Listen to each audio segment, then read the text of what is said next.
but the humans had something far more dangerous: desperation and ingenuity. In the cockpit of his modified fighter, Lieutenant Vasquez monitored the mission countdown. His squadron flew in tight formation, their stealth systems barely masking their presence. Every pilot knew the stakes. A single mistake could alert the Zalorn to their presence, and the mission would end before it began.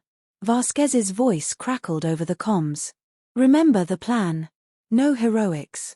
We stick to the shadows, get in, and get out."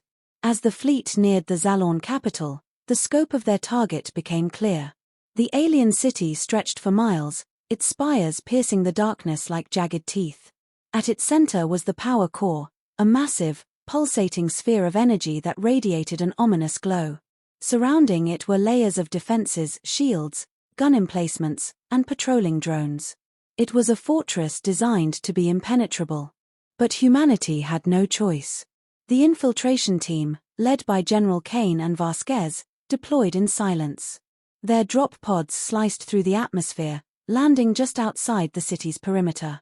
Armed with reverse-engineered weapons and improvised explosives, they moved swiftly through the shadows.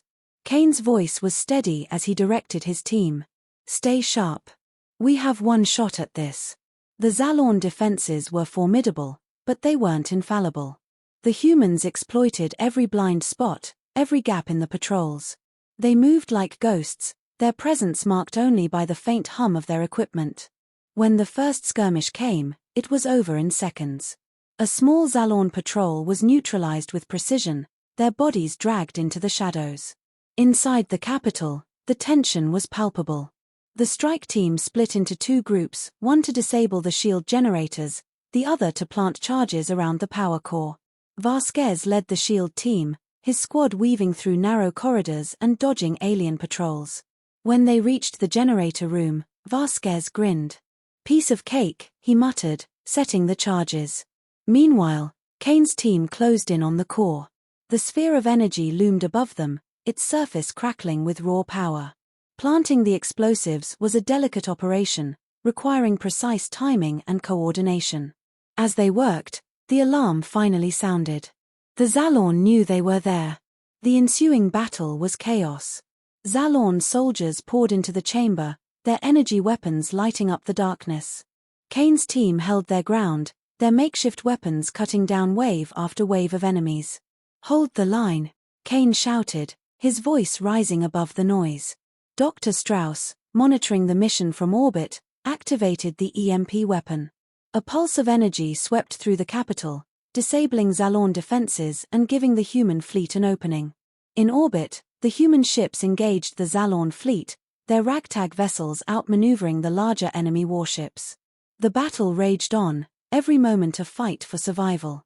When the final charge was set, Kane gave the order. "Fall back. Everyone, fall back." The team retreated under heavy fire, their losses mounting with each step. Vasquez stayed behind to cover their escape, his defiance etched into his final words. "Go. Finish this." As the humans evacuated, the charges detonated, and the power core erupted in a blinding explosion. The Zalorn capital burned, their empire's heart shattered. Humanity had struck a fatal blow, but the cost was staggering. The explosion tore through the Zalorn capital, a wave of destruction rippling outward as the power core's energy consumed everything in its path. The once imposing spires crumbled like sandcastles, their brilliance extinguished in an instant. Across the Zalorn fleet, systems failed. Massive warships drifted aimlessly, their engines silent, their weapons inert. The once unstoppable empire was now vulnerable, its heart ripped out by those they had dismissed as primitive. On board the human flagship, survivors watched the destruction in stunned silence. The victory felt surreal. They had done the impossible, crippled the Zalorn Dominion and given humanity a fighting chance. But the moment was bittersweet. The cost of their triumph was etched into every face. Friends lost, sacrifices made. Kane stood at the bridge, his eyes locked on the distant wreckage. "They thought we were broken," he said quietly, "but they underestimated what it means to fight for survival." The human fleet regrouped, gathering what remained of their forces. Messages from Earth's surface began to trickle in, pockets of resistance reporting that Zalorn patrols had gone dark. For the first time in years, there was hope. Civilians emerged from underground shelters, staring up at skies no longer dominated by alien ships. Humanity had endured, and now they had the chance to rebuild. Back at the hidden base, the survivors honored their fallen. A somber ceremony was held, the names of those who had given their lives etched into a metal plaque salvaged from the ruins of Earth.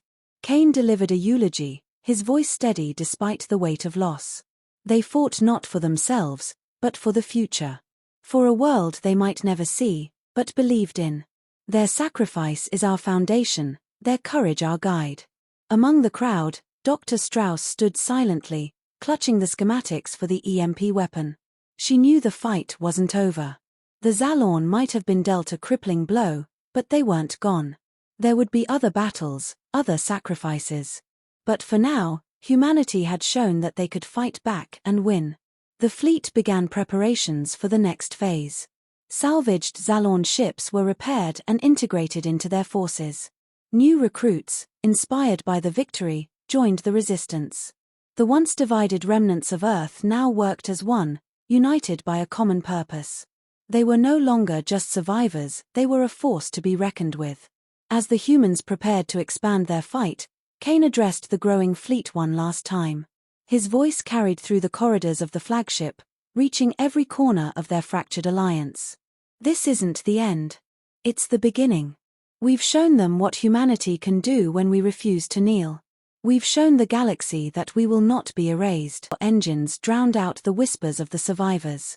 Humanity, fractured and desperate, struggled to comprehend the magnitude of their fall. 4 decades, the Zalorn had loomed as an unstoppable force, their vast empire consuming planets and civilizations. When their fleets descended upon Earth, it was not a battle but a slaughter. Entire cities crumbled in mere hours, their inhabitants disintegrated by searing beams of alien energy. Attempts at resistance were crushed with cold precision. The Zalorn's technology was centuries ahead, their strategy methodical and unrelenting. What were Earth's weapons compared to their impenetrable force fields? What were human lives to a race that saw them as insects? The world's greatest cities, New York, Beijing, Paris, reduced to little more than dust and ash. In the chaos, humanity's governments crumbled. Leaders who once inspired hope were silenced. Military outposts fell one by one, leaving humanity without direction, without purpose. The Zalorn left nothing untouched, their cruelty absolute. Despair spread like a plague among the survivors. Families were torn apart, neighbors turned against each other for scraps of food, and the weight of extinction pressed heavy on every heart. But even in the darkest hours, a spark of defiance remained. In the ruins of what was once Chicago, a small group of survivors gathered beneath the shattered remains of a skyscraper. Their leader, General Marcus Kane, stood tall despite the weight of the world bearing down on him. His face, weathered by years of war, bore a fierce determination. "We may have lost our cities," Kane said, his voice carrying through the hollowed-out space. "We may have lost our world. But we have not lost our spirit. The Zalorn think they've won. They see us as broken, as defeated. They don't understand what it means to be human." The group, a mix of soldiers, engineers, and civilians, listened intently. Their faces reflected exhaustion, fear, and something else, hope. Kane spoke of humanity's history, of overcoming impossible odds time and time again. He reminded them of the resilience that defined their species. "We'll fight," Kane continued, his voice growing stronger. "Not because we believe we can win, but because it is who we are. As long as one of us stands, humanity endures." The survivors nodded, their despair giving way to determination. They knew the odds were insurmountable. They knew the cost of resistance. But in that moment, a fragile alliance was formed. Humanity would not bow. As the Zalorn fleet loomed above, casting its oppressive shadow over the Earth, the seeds of rebellion took root. The Zalorn had underestimated their prey. And for the first time, humanity began to see not the end of their story, but the beginning of their rise. In the cold, unforgiving void of space, Humanity's remnants found sanctuary on a massive asteroid nestled deep within the asteroid belt. Here, hidden from the prying eyes of the Zalorn Dominion, they built their last refuge. It wasn't much rusted metal plating held together by human ingenuity and desperation, but it was home. Power flickered intermittently through crude wiring systems. Oxygen was scarce but carefully rationed. Life here was hard, but it was life, and for humanity, that was enough. General Marcus Kane walked the dimly lit corridors, his heavy boots clanging against the metal floor. Around him, engineers worked tirelessly, welding salvaged materials into functional ships. Mechanics reverse-engineered fragments of Zalorn technology, creating weapons and tools that could tip the scales. The air buzzed with determination. Despite the despair that clung to the survivors, there was a newfound energy in their work. Humanity wasn't just surviving, they were preparing to strike back. Dr. Elena Strauss stood at the center of the command room, her holographic displays lighting up the dark space with alien schematics. She was brilliant, a physicist who had once won awards for her groundbreaking work in energy systems. Now, she used her genius to turn Zalorn tech against its creators. The Zalorn power core, she explained to the gathered leaders, is their Achilles heel. It fuels their entire fleet. Destroy it, and their empire crumbles. Her voice carried both hope and urgency. The room was silent, save for the hum of the displays. The leaders exchanged glances.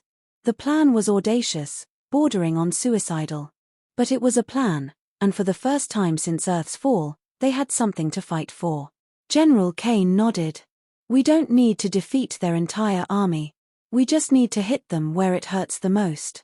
He turned to Lieutenant Amir Vasquez, a daring pilot with a reputation for pulling off impossible stunts. Your squad will lead the infiltration team. The Zalorn won't see us coming. Vasquez smirked, a flicker of confidence lighting his face. They'll never know what hit them.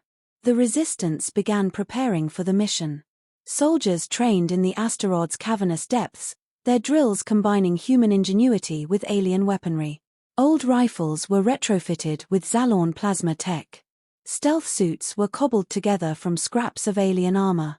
Each piece of equipment was a testament to humanity's resourcefulness. Amid the preparations, bonds formed. Soldiers shared stories of lost loved ones, of dreams stolen by the Zalorn invasion. They weren't just fighting for survival, they were fighting for everything humanity had lost. Every soldier, every engineer, every scientist worked with a singular purpose: to remind the galaxy that humanity would not go quietly into the night. As the fleet prepared to launch, Kane addressed his people one last time. This mission isn't just about survival. It's about proving that we will not be conquered. No matter how far we've fallen, humanity rises. With that, the engines roared to life, and humanity's last hope hurtled toward the heart of the Zalorn Dominion.